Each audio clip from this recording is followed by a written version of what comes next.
नमस्कार दोस्तों, welcome to my channel Hari Exam point.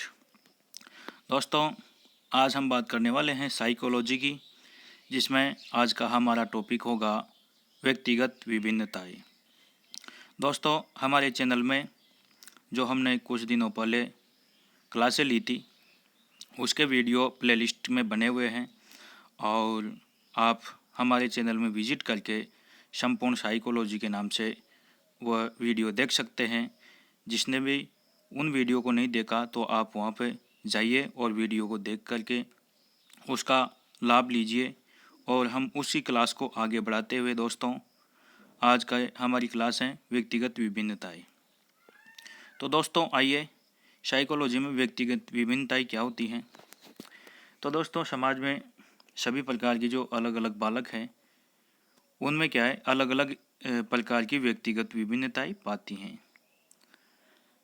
कहने का मतलब यह है कि जो सामान्य बालक है ना, उनके अलावा सभी एक तरह से विशिष्ट बालक होते हैं। संसार में सब कुछ सामान्य होता है, लेकिन सामान्य के अलावा जो भी चीज़ अलग होती हैं तो वह एक तरह से विशिष्ट होती हैं। तो बालकों में हम बात करें तो सामान्य के अलावा जैसे कि प्रतिभाशाली होता है, मंदबुद्धि होता है, पिछड़े बालक होते हैं और सृजनशील बालक और बाल अपराधी बालक, ये सभी विशिष्ट बालक होते हैं।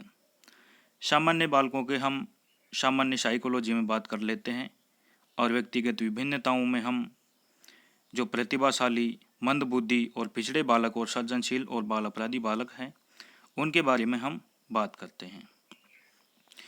व्यक्तिगत विभिन्नताओं के कारण क्या हैं? तो दोस्तों, व्यक्तिगत विभिन्नताओं के कारण बहुत सारे हो सकते हैं।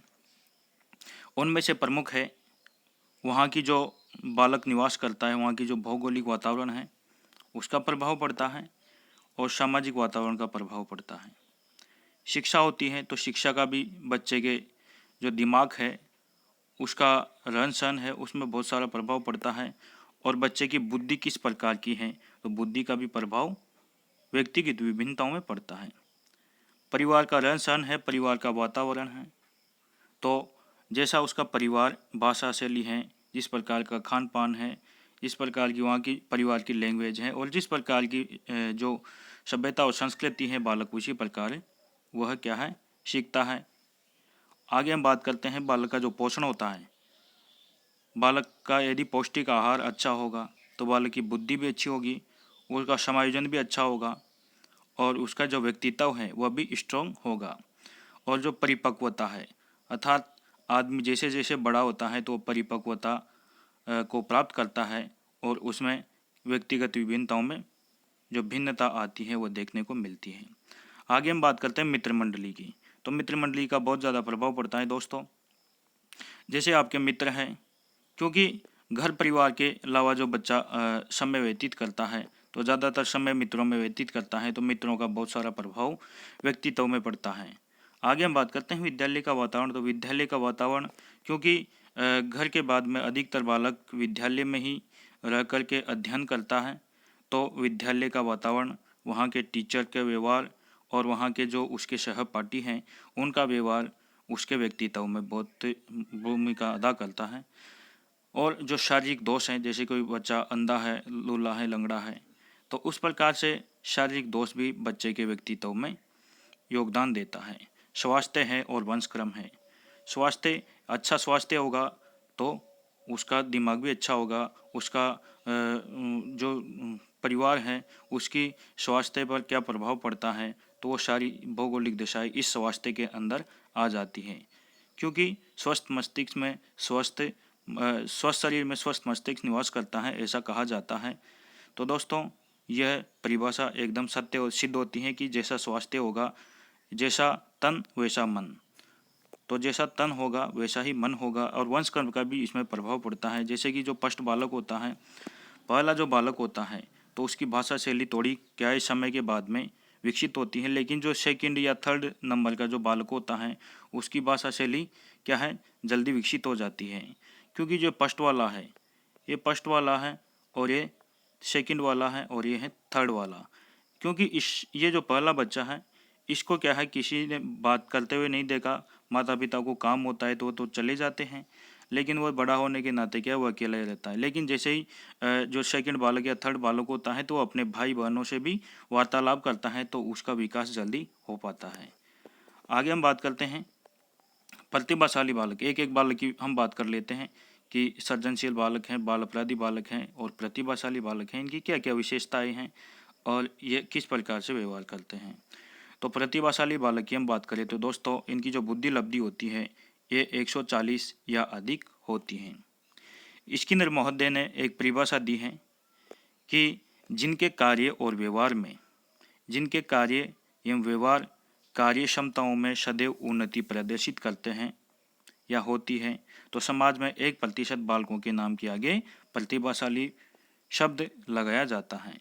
स्किनर महोदय का कहना है कि कोई भी बालक है उसके कार्य व्यवहार या उसकी कार्य जो क्षमता है, कार्य व्यवहार उसकी कार्य क्षमता में सदैव उन्नति दिखाई देती है, सदैव वह आगे बढ़ता रहता है, तो क्या है वह प्रतिभाशाली है। और ऐसे बालक समाज में केवल कितने हैं? 1% हैं। तो इनकी विशेषता क्या होती है दोस्तों? तो इनकी विशेषता होती है सबसे पहली तो यह है कि इनकी बुद्धि लब्धि 140 या इससे अधिक होती है। लेकिन एक क्रो एंड क्रो है मनोवैज्ञानिक, उनके अनुसार 130 या इससे अधिक प्रतिभाशाली की बुद्धि लब्धि होती है। और जो इसकी दूसरी नंबर की जो विशेषता है कि कठिन कार्य को भी क्या है वह सदैव करने के लिए तत्पर रहता है। कठिन से कठिन कार्य को भी वो करने के लिए तत्पर रहता है। वह किसी भी कठिन कार्य को करने से हिचकिलाता नहीं है, वह हमेशा उन्नति और बढ़ता रहता है। आगे हम बात करते हैं मिलनसार स्वभाव होता है, वो कहाँ पे भी क्या है मतलब समायोजन कर लेता है, किसी के साथ में मिलना जुलना, वह एक तरह से जान पहचान करने में अच्छा होता है। समायोजन क्षमता उच्च होती है, वह समायोजन आसानी से कर लेता है। और उनमें क्या है अभिसारी चिंतन पाया जाता है दोस्तों, और परंपरागत चिंतन जिसमें वे विषय वस्तु को आसानी से रट लेते हैं, ये इंपॉर्टेंट है दोस्तों। जो प्रतिभाशाली होता है उसमें अभिसारी चिंतन पाया जाता है, और जो सृजनशील बालक होता है उसमें अपसारी चिंतन पाया जाता है। अभिसारी का मतलब होता है कि जैसे भी कोई भी उसको तथ्य दे दिया जाता है तो उसको वैसा का वैसा ही याद कर लेते हैं, उसको रट लेते हैं। तो यह है प्रतिभाशाली बालक की इम्पोर्टेंट विशेषता है। आगे हम बात करते हैं सहयोग की भावना भी उसमें क्या है प्रबल होती है। किसी कार्य को किसी समाज के जो मतलब कार्य होते हैं उनको करने के लिए उत्सुक होता है। और जो 7 नंबर की जो विशेषता है वह है सह शैक्षणिक गतिविधियों में भी क्या है सक्रिय रहता है, जैसे कि खेल है, साथ ही साथ जैसे कि मनोरंजन है, जैसे कि अंत्याक्षरी है। तो विद्यालय में जो भी सह शैक्षणिक जो गतिविधियाँ होती हैं उनमें वो भाग लेता है और कार्य को समय से वो पूर्व ही कर लेता है। जो भी काम होता है उसको वो समय से पूर्व कर लेता है, क्योंकि वह इन कार्य को करने के लिए हमेशा तत्पर रहता है। तो हम देखते हैं कि जो प्रतिभाशाली बालक है उनको ध्यान रखने योग्य बातें क्या क्या हो सकती है। तो दोस्तों कक्षा में अन्य बालकों के साथ ही शिक्षा प्रदान करनी चाहिए। यदि आप प्रतिभाशाली को वहाँ से अलग बिठा करके उनका अध्ययन करवाएंगे तो वह क्या है अन्य क्लास में जा कर के वह सामान्य हो जाते हैं। कोई भी प्रतिभाशाली बालक है उसको यदि अलग करवाएंगे तो फिर वह क्या है अध्ययन नहीं कर पाता। आगे हम बात करते हैं इनको कक्षा का जंप नहीं करवाना चाहिए, फिर क्या वह सामान्य हो जाते हैं। जैसे कि कोई 5वीं का बालक है और वह जैसे कि उसकी बुद्धि लब्धि है वह 6ठी या 7वीं की है, तो यदि उनको कक्षा का जंप करवा दिया जाए तो क्या है वो अपने जो हम उम्र के बच्चों से छोड़ करके वो जैसे ही जाएगा अपने बड़े उम्र के बच्चों को देखेगा तो वहाँ पे वो क्या है प्रतिभाशाली, वो 6वीं में था 5वीं में था, लेकिन आगे की क्लास में जा के सामान्य हो जाएगा। सामान्य से कुछ बड़ा पाठ्यक्रम इनके लिए होना चाहिए। जैसे सामान्य क्रियाकलाप होते हैं, सामान्य पाठ्यक्रम होता है, तो थोड़ा उनका विस्तृत पाठ्यक्रम भी होना चाहिए, यह भी इम्पोर्टेंट बात है। और दोस्तों जो अधिक से अधिक सह शैक्षिक जो गतिविधियां होती हैं इनके लिए भी इनको प्रेरित करना चाहिए। आगे हम बात करते हैं मंदबुद्धि बालक। ये भी वेरी वेरी इंपॉर्टेंट है दोस्तों। मंदबुद्धि बालक से यहाँ पे प्रश्न पूछा जाता है। मंदबुद्धि बालक कौन होते हैं और इनकी जो IQ होती है दोस्तों ये होती है 80 से 89 होती है दोस्तों। तो ये भी आपको याद रखना है कि मंदबुद्धि की जो IQ होती है इंटेलिजेंसी होती है या उसको हम बुद्धि लब्धि कहते हैं, तो 80 से 89 होती है, मतलब 89 तक। और दोस्तों 1913 में यूरोप में इस प्रकार के बालकों की खोज की गई थी और यूरोप में एक्ट बनाया गया था, मेंटल डिफिशियंसी एक्ट। इस एक्ट के तहत मंदबुद्धि बालकों की खोज की गई और उनकी शिक्षा का व्यवस्था करने की प्रयास किया गया। दोस्तों इनकी क्या विशेषता होती है मंदबुद्धि बालकों की? तो सबसे पहली विशेषता तो ये आ जाएगा कि जो इनका IQ लेवल होता है वह 80 से 89 तक होता है। और क्रॉक एंड क्रो ने, क्योंकि क्रो एंड क्रो ने प्रतिभाशाली बालकों की जो बुद्धि लब्धि है वह बताई थी 130 या इससे अधिक, नहीं तो सामान्य तो 140 या इससे अधिक होती है। लेकिन यहाँ पे मंदबुद्धि की बालकों की सामान्य बुद्धि तो होती है 80 से 89 तक होती है। और दोस्तों यहाँ क्रो एंड क्रो कहते हैं कि इनकी जो बुद्धि लब्धि होती है वो 70 से कम होती है। आगे हम बात कर लेते हैं सामान्य बालकों से इनका सिर क्या है? इनका सिर बड़ा होता है परंतु बौद्धिक क्षमता कम होती है। इनका जो सिर है ना, इनका सिर का आकार तो बड़ा होता है लेकिन इनकी बौद्धिक जो क्षमता है वह कम होती है। और जैसे कि मंगोलिज्म, इनको मंगोलिज्म कहा जाता है क्योंकि जिन मंगोलिज्म जो लोग होते हैं, मंगोलिया के लोग होते हैं, उनका सिर का आकार तो बड़ा होता है लेकिन उनकी बौद्धिक क्षमता कम होती है और ये एकांत प्रिय होते हैं। आगे हम बात करते हैं कि दिन में केवल वह प्रत्येक समय भोजन की प्रतीक्षा में रहते हैं, खाने के लिए वो लालायित रहते हैं, खाने के इच्छुक होते हैं और बताने के बावजूद भी वो कार्य को यथावत नहीं कर पाते हैं। कौन? मंदबुद्धि बालक। विद्यालय में अनुकूलित नहीं रहते हैं और विद्यालय के वातावरण को मतलब विद्यालय का जो वातावरण है पढ़ाई से वो दूर भागने का प्रयास करते हैं। दोस्तों इनके लिए क्या क्या सावधानी रखनी चाहिए? तो सबसे पहली सावधानी तो यह है कि जो सभी जो देश है, सभी राष्ट्र है, वो विबंधित जो बालक है, विबंधित बालक हैं, उनके लिए विद्यालय संचालित करे, उनके अलग से विद्यालय की व्यवस्था होनी चाहिए। और दोस्तों जो मंदबुद्धि बालक हैं उनके लिए हस्तशिल्प की शिक्षा दी जानी चाहिए क्योंकि उनका जो मतलब बौद्धिक क्षमता वो कमज़ोर होती है लेकिन जो उनकी जो मतलब शारीरिक क्षमता है वो स्ट्रॉन्ग होती है। तो शरीर के माध्यम से जैसे कि हैंडीक्राफ्ट हैं या फिर मैकेनिक हैं, इस प्रकार की जो मतलब शिक्षा दी जाए तो क्या है वो अपनी आजीविका कर सके और अपने मतलब जीवन में गुजारा कर सके। और विशेष प्रकार के खेलों की व्यवस्था होनी चाहिए और विशेष शिक्षकों की भी नियुक्ति होनी चाहिए। ये इनके लिए ध्यान रखने योग्य बातें हैं। आगे हम बात कर लेते हैं पिछड़े बालक। तो पिछड़े बालक कौन होते हैं, इनके बारे में हम देख लेते हैं दोस्तों। तो पिछड़े बालकों की बात करें तो शैक्षिक गतिविधियों में पिछड़ने के कारण पिछड़े बालक कहलाते हैं। दोस्तों ये सामान्य तौर से पिछड़े बालक नहीं होते, जैसे कि कोई विद्यालय नहीं जा पाया, कोई बीमार हो गया, तो इस कारण से क्या है बालक लगातार अध्ययन नहीं कर पाता, इसलिए वो पिछड़ जाता है, नहीं तो वो लगभग सामान्य होता है। तो इनके लिए क्या होना चाहिए? और इनमें से किसी भी प्रकार का बालक हो सकता है, जैसे कि प्रतिभाशाली भी इस मतलब पिछड़ा बालक हो सकता है, सृजनशील भी पिछड़ा बालक हो सकता है, कोई भी बालक क्या है इसमें पिछड़ा बालक हो सकता है। फलकर बुद्धि भी यहाँ पे पिछड़ा बालक हो सकता है। तो ये क्या है, कक्षा में किसी कारण से पिछड़ जाता है इसलिए वो पिछड़ा बालक कहलाता है। दोस्तों एक मनोवैज्ञानिक वो हैं रोनल, तो रोनल ने एक परिभाषा दी है कि अपने स्तर के बालकों की अपेक्षा शैक्षिक कमजोरी जो प्रदर्शित करता है, अपने जो लेवल के बालक होते हैं, अपने स्तर के बालक होते हैं, उनसे यदि शैक्षिक कमजोरी प्रदर्शित करता है तो क्या वो पिछड़े बालक होते हैं। लेकिन सिरिल मोदी ने कहा है कि अपने स्तर के नहीं, यहाँ पे स्तर लिखा हुआ है दोस्तों, रोनल ने तो स्तर की बात कही है, लेकिन जो सिरिल बर्ट हैं तो सिरिल ने कहा है कि अपनी कक्षा स्तर की बात कही है, वहाँ केवल स्तर की बात है। तो अपनी कक्षा जैसे कि छठवीं का बालक है तो छठवीं के बालक को जैसे मतलब उसकी जो छोटी, जैसे कि छठवीं से छोटी क्लास आ जाएगी पाँचवीं, तो पाँचवीं की जैसे कि पाँचवीं के कक्षा के कार्य को भी नहीं कर पाता है, वह छठवीं का बालक पाँचवीं की कक्षा के कार्य को भी नहीं कर पाता है, तो क्या वो पिछड़ा बालक कहलाता है? किसके अनुसार? वो सिरिल महोदय के अनुसार। आगे हम बात करते हैं पिछड़ने के कारण क्या क्या हो सकते हैं दोस्तों। यहाँ पे मैंने पहले ही बता दिया है कि मतलब स्वास्थ्य खराब होने के कारण भी ऐसा हो सकता है। तो इनकी अस्वस्थता के कारण विद्यालय नहीं जा पाना, यह भी इसका पिछड़ने का कारण हो सकता है।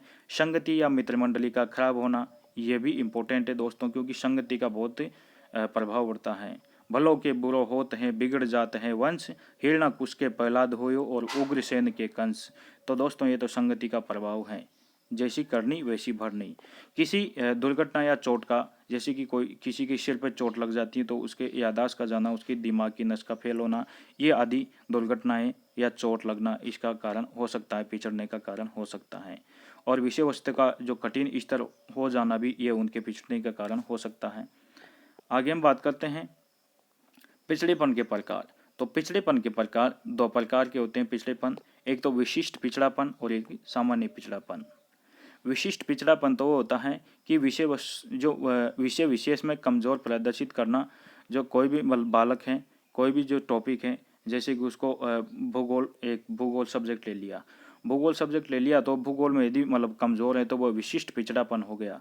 लेकिन सामान्य पिछड़ा बालक होता है कि संपूर्ण पाठ्यक्रम जैसे कि हिस्ट्री, ज्योग्राफी, गणित, मैथ वगैरह इन सभी में पिछड़े यदि वह क्या बोलते हैं उसको पिछड़ापन प्रदर्शित करता है तो फिर वो क्या है, सामान्य पिछड़ापन हो जाएगा।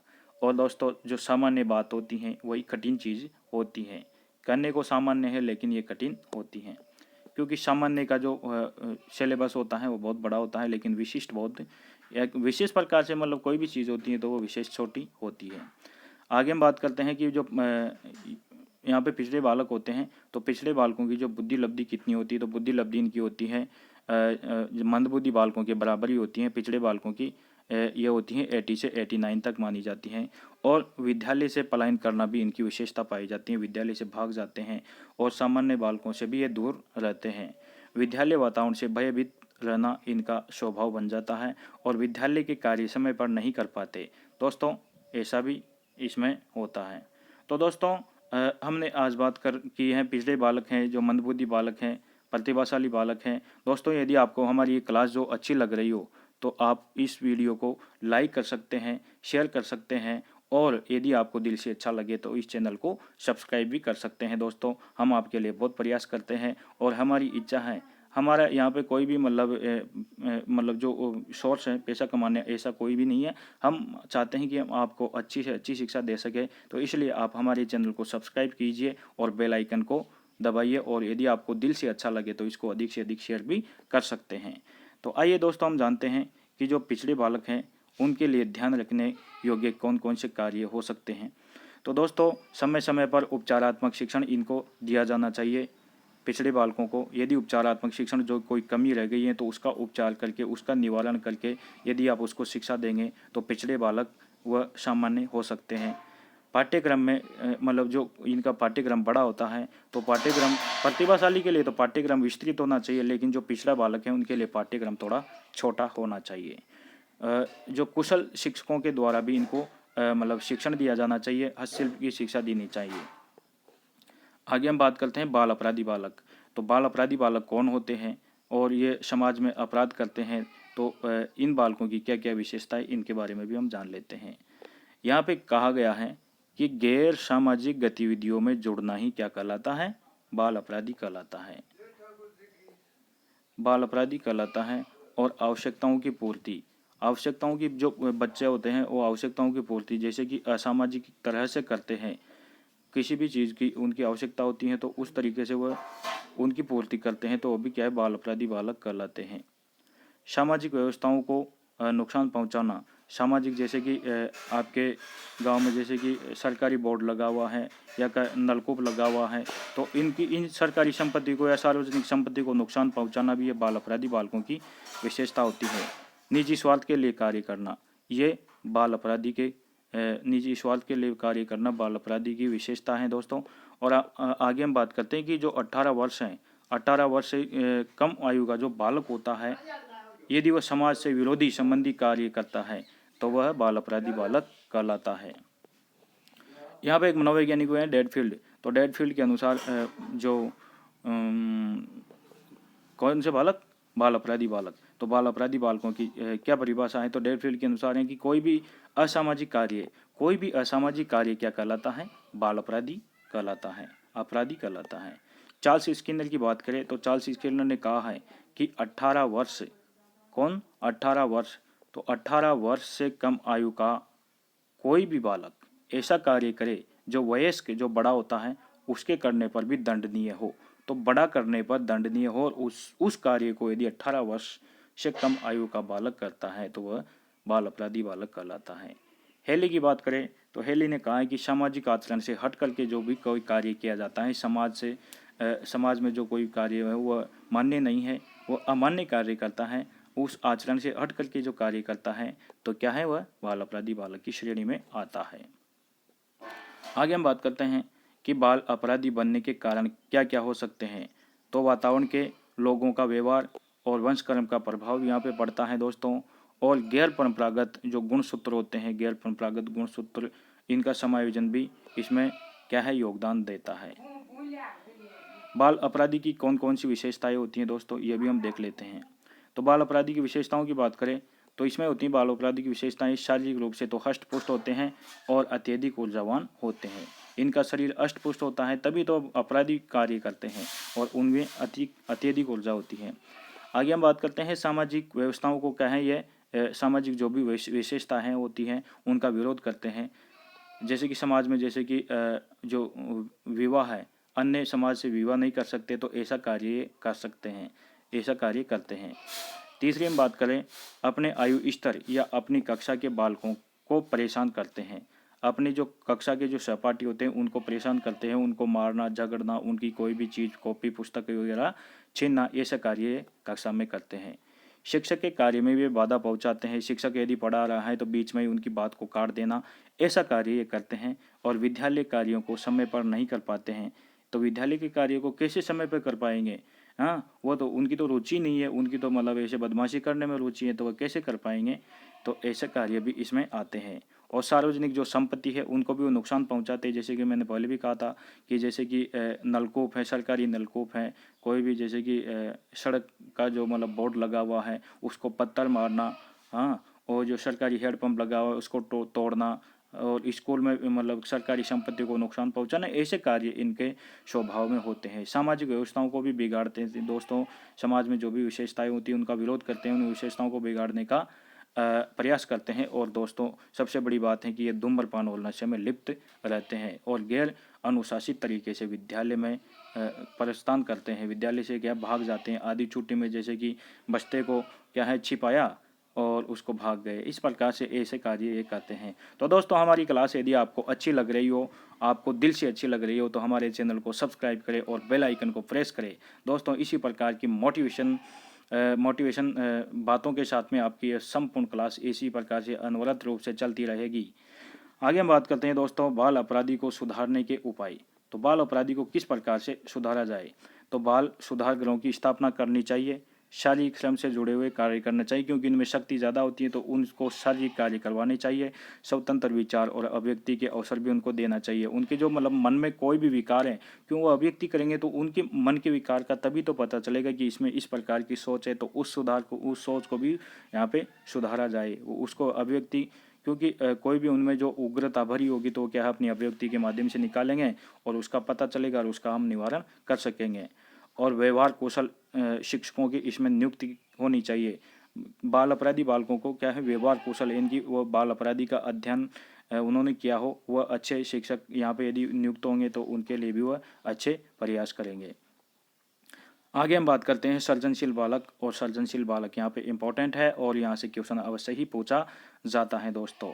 तो दोस्तों हम इस सृजनशील बालक की बात करें उससे पहले आपसे मैं बार बार कहता रहा हूँ कि यदि आपने हमारे चैनल को सब्सक्राइब नहीं किया तो प्लीज़ प्लीज़ प्लीज़ एक बार सब्सक्राइब कर ले और बेल आइकन को प्रेस कर ले, ताकि इस प्रकार से अनवरत रूप से हमारी क्लास चलती रहे और आप तक इसका नोटिफिकेशन पहुँचता रहे और आप इसका इसी प्रकार से लाभ लेते रहे।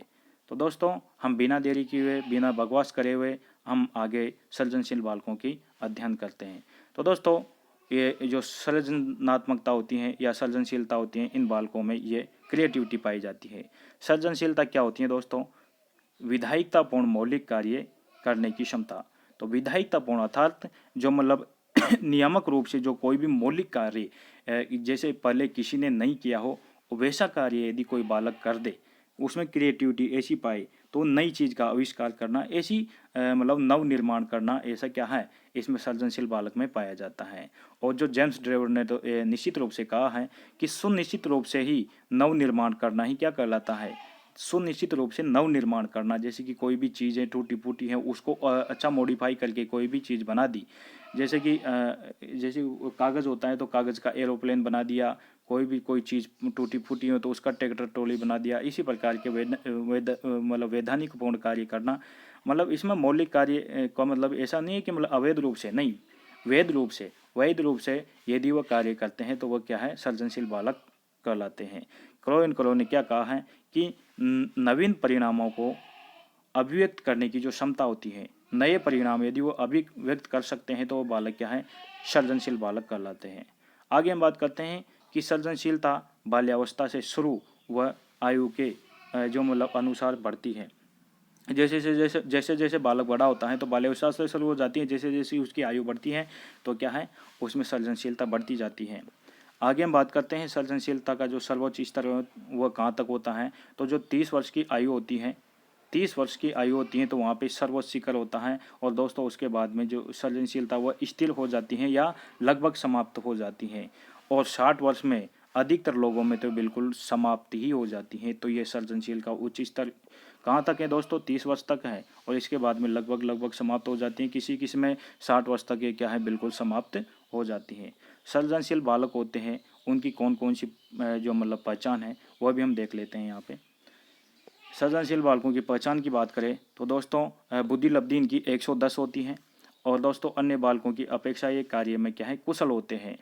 और इनकी जो कार्य करने की जो क्षमता है वो मौलिकता होती है, क्योंकि पहले ऐसा कार्य किसी ने नहीं किया है। मौलिकता का मतलब क्या होता है, विधायकतापूर्ण जो भी कोई भी कार्य करना, धारा प्रवाह होना, लोचशीलता होना, व्यवहार कुशलता भी होना और अपसारी चिंतन। मैंने कहा था कि जो प्रतिभाशाली होता है उसमें अभिसारी कौन सा चिंतन पाया जाता है, अभिसारी चिंतन, अभिसारी। लेकिन जो सृजनशील बालक होते हैं उनमें अपसारी चिंतन पाया जाता है। अपसारी का मतलब होता है कोई भी चीज़ को विस्तृत जोड़ करके सीखना, ये अपसारी चिंतन कहलाता है।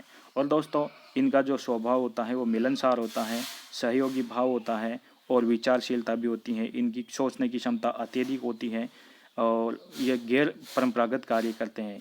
तो जो दोस्तों गैर परंपरागत कार्य जो बाल अपराधी बालक होते हैं वह भी करते हैं, लेकिन यहाँ पे वैध रूप से गैर परंपरागत कार्य करते हैं, अर्थात हट करके कार्य करना, अलग चीज़ को मॉडिफाई करना, ये इसको यहाँ पे गैर परंपरागत बोला गया है। और स्वान दृष्टा, जैसे कि कहते हैं न कि काक चेष्टा बको न ध्यानम अल्पवहरी चचेवत, और स्वान निंद्रा। तो इस प्रकार का ये जो मतलब स्वान की जैसे कि उसकी नींद है, मतलब उसका जो अल्प निंद्रा है, यहाँ पे उसकी बात कही गई कि मतलब उसके कान कैसे होने चाहिए, स्वान के समान होने चाहिए। और उसकी दूरदर्शिता भी होनी चाहिए। और वाक चातुर्य तो इनमें होता ही है और विवेकशीलता भी इनमें पाई जाती है। और उच्च ग्रह व क्षमता, कोई भी चीज़ को वे एक बार करने के बाद में ही पकड़ लेते हैं।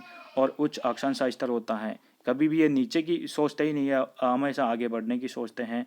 और उच्च निर्णय क्षमता भी इनमें पाई जाती है। और नवनिर्माण जो मतलब करने की इनमें क्षमता पाई जाती है। अंतर्दृष्टि, इनकी जो अंतर्दृष्टि होती है, अचानक इसमें सूझ उत्पन्न होती है, यह भी इनकी विशेषता है। और जो मतलब इनका प्रभावशीलता भी इनमें पाई जाती है। नम्रशीलता होती है, अनुशासन होता है और स्व नियंत्रण भी इनमें पाया जाता है। और यहाँ पे संवेग स्थिरता भी इसमें पाई जाती है, क्योंकि उनके संवेग स्थिर होंगे तभी तो आगे कार्य करेंगे। यदि उनके संवेग यदि मन के साथ में भटकेंगे तो वो कभी भी वो मतलब वहाँ पे सृजनशील बालक नहीं हो सकता। दोस्तों सृजनशील बालकों के लिए ध्यान रखने के लिए कौन कौन सी बातें यहाँ पे हम देख सकते हैं। तो दोस्तों यहाँ पे हम बात करते हैं कि सृजनशील बालक हैं उनकी याद रखने बातें या उनको ध्यान रखने योग्य बातें कौन कौन से हो सकती हैं दोस्तों। तो हम देखते हैं कि समय समय पर यहाँ पे उनको प्रोत्साहन दिया जाना चाहिए, क्योंकि जो मतलब सृजनशील बालक होता है वो कार्य करते करते यदि हताश हो जाते हैं तो उनको प्रोत्साहन दिया जाना चाहिए। उनको नए कार्य के लिए प्रेरित किया जाना चाहिए, नवनिर्माण के लिए उनको तत्परता होनी चाहिए। तो कोई भी बालक है तो उसको क्या है, उसको तत्पर लाने के लिए, क्योंकि थोंडाई का नियम है तत्पर, यदि आदमी तत्पर होगा तो कार्य को आसानी से कर लेता है। और कभी भी उनको कार्य में रुकावट या बाधा उत्पन्न नहीं करनी चाहिए। यदि आपने बाधा उत्पन्न की तो वह कभी भी सृजनशील बालक, क्योंकि उनको अवसर मिलेगा तभी तो वो सृजनशील होगा ना।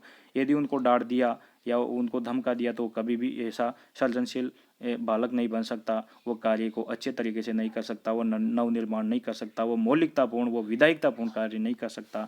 तो यह सृजनशील बालकों की विशेषता यहाँ पे पाई जाती हैं दोस्तों। और इनके हम ध्यान रखने योग्य बातों की हमने बात की। दोस्तों आगे हम बात करते हैं कि जो सृजनशील बालक हैं उनकी जो मतलब मापन है उनसे संबंधित जो परीक्षण है वो कौन कौन से हैं। तो यहाँ पे पहला है टॉरेंस का परीक्षण। यहाँ पे डायरेक्ट आपसे पूछा जा सकता है दोस्तों कि निम्न में से सर्जनशील बालकों के मापन से संबंधित कौन सा परीक्षण नहीं है। तो नहीं है तो आपको यहाँ पे है तो याद रखने हैं, और नहीं का आपको वैसे ही पता चल जाएगा। तो टॉरेंस का परीक्षण है, ये भी एक तरह से सर्जनशील बालकों का परीक्षण है। और गेरजेल का परीक्षण भी है, सर्जनशील का परीक्षण है। यहाँ पे साथ ही साथ वीके पासी का परीक्षण है, और मजूमदार का परीक्षण, और साथ ही साथ यहाँ पे मेंदिल्ता का परीक्षण और डॉक्टर पारिक का परीक्षण। ये परीक्षण क्या है, सर्जनशील बालकों के परीक्षण है। कौन कौन से हैं दोस्तों, टॉरेंस, गेरजेल, वीके पासी, मजूमदार और मेंदिल्ता और डॉक्टर पारी का परीक्षण, ये सर्जनशील बालकों के परीक्षण हैं। तो दोस्तों हमने आज देखा व्यक्तिगत बालकों की जो अलग अलग व्यक्तिगत विभिन्नताओं के बारे में जाना। प्रतिभाशाली बालक है, मंदबुद्धि बालक है, बाल अपराधी बालक है, सर्जनशील बालक है, इनके बारे में हमने जाना। तो दोस्तों आप कमेंट करके बताना कि हमारी ये क्लास किस प्रकार की लगी, और इसी प्रकार की क्लास आपके लिए हम हमेशा लाते रहेंगे। और नेक्स्ट सेशन में हम आगे की क्लास में कल बात करेंगे। और लगातार हमारी क्लास से जुड़े रहने के लिए आप हमारे चैनल को सब्सक्राइब कीजिए और बेल आइकन को प्रेस कीजिए, और डायरेक्ट आप अपने दोस्तों तक भी इसको प्रोवाइड करा सकते हैं, शेयर कर सकते हैं। व्हाट्सएप है, टेलीग्राम है, और जो इंस्टाग्राम है इत्यादि में इसे शेयर कीजिए दीजिए। और दोस्तों इसी प्रकार से आपको हम क्लास देते रहेंगे। तो अभी तक के लिए आप दीजिए इजाज़त। जय हिंद, जय भारत।